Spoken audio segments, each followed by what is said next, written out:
Hi guys, TinaGale here, and today I'm hoping to show you how I can get a quick layout done that's still very cute, but doesn't take a lot of time.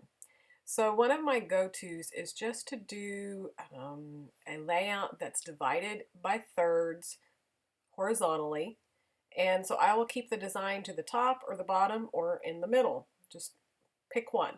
So this particular layout, I have two photos that I'm working with, and I decided to keep everything down to the bottom.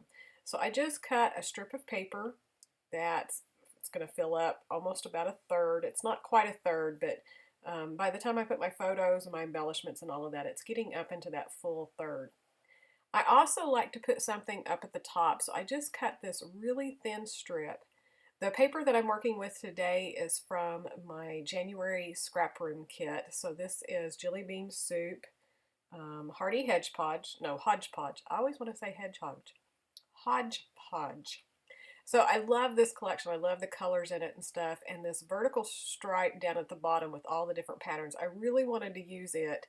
And I wasn't quite sure how to use it because as a full background, it would have been kind of overwhelming, real distracting. You'd have to have photos that were very simple and not a lot going on, and probably like a black and white or sepia tone or something.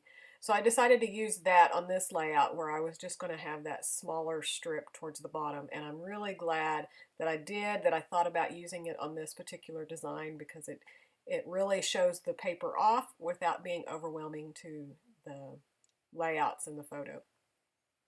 So like I was saying, I just kind of filling up this bottom third. I went ahead and cut a couple of smaller strips to go on the top of that. That's going to kind of border it as well. And then I took it to my sewing machine. I'm not sure you can really tell, but I stitched across the top and I stitched across the pink and red strip there that I pieced together just to give it a little bit of texture and stuff. Like I said, it doesn't show up too much on the camera, but in person it really helps. So here are the two photos that I'm working with. They're of my daughter when she was younger. They were making posters for 4-H, and it was supposed to be all about what 4-H means to them and encouraging other people to join 4-H. So I'll have another layout that I do that's my son doing his poster, and I'm going to use this same paper and everything because they'll go side by side in the album right now, but then later they may take them out and split them up. So you'll get to see me work with this collection again. But so I just have the two photos of her, and then I'll have two of him that I work.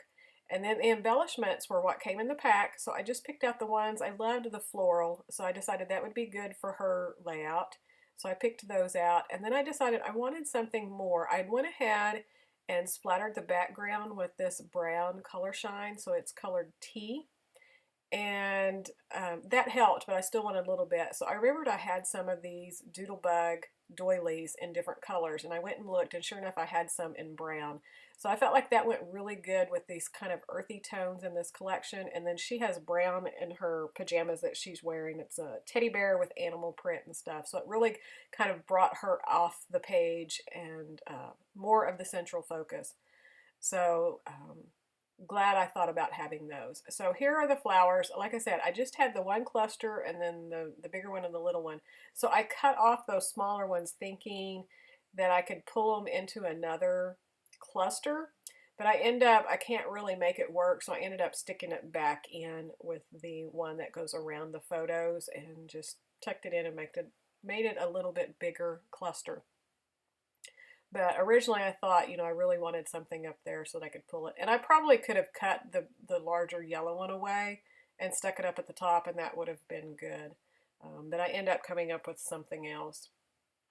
So I'm just fussing around. I just wanted a little bit more of that flower showing, so I pulled it up, and I went ahead and lifted up the edges so that they would be away from the page. Then I had this small one, this small circle that says Happiness Found. So I just stuck it into this cluster embellishment that I'm building down there. And at the top, all of these embellishments came from this sticker sheet.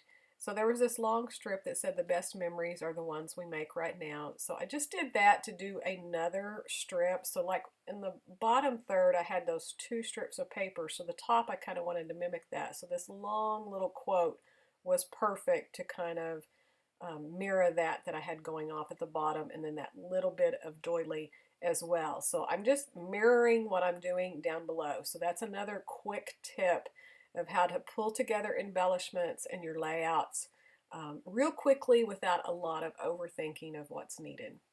So here's where, I wanted that flower and I was trying to think of something else. So this sticker sheet had hearts and it had stars, but I wanted to keep the stars for my son's page because I'm thinking I'll use it on there. So I thought, well, the hearts I could pull in. And I tried putting one in each one of my areas of embellishments because that's kind of my go-to as well. But it wasn't really working for me. But I do go ahead and keep the one up at the top because I wanted just a little bit more of that blue showing over there.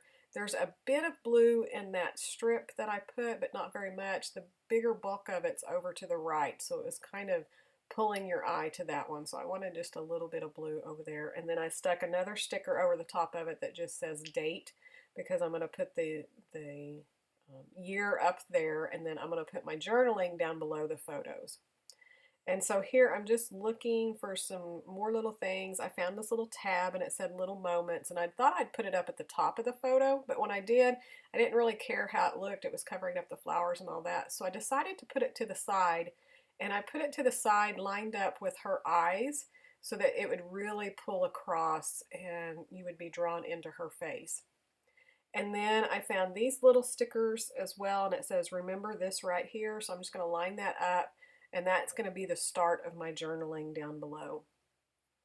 And then it's on to the title.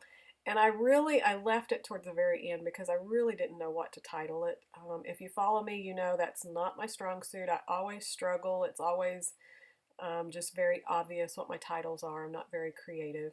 So, I was thinking 4-H, and other than that, I didn't really know. So I started pulling that off, thinking, something's going to come to me. And when I had that on, then I started looking, and I really wanted more blue in that little area too. And there was this kind of rectangle strip that says good times, and it was the perfect color. It was what I was wanting to put up there. So I thought, okay, good times, 4-H. And I moved the 4-H around, and on top of the doily, it was just really hard to see, and I knew it was going to get missed. So I was trying to think of something that could make it longer so that I could put the title all the way across both photos. So I start thinking, okay, then I'm just going to put 4-H means good times. And you saw that I moved the 4-H up, thinking maybe I could go up, but I really wanted it to go all the way across the top of the photos to keep everything really linear across the middle. So that's pretty much it. That's going to finish it. Here are some still shots. I hope you enjoyed this. And if you're not already a subscriber of my channel, be sure to check it out and subscribe. And thanks for watching, and we'll see you soon. Bye.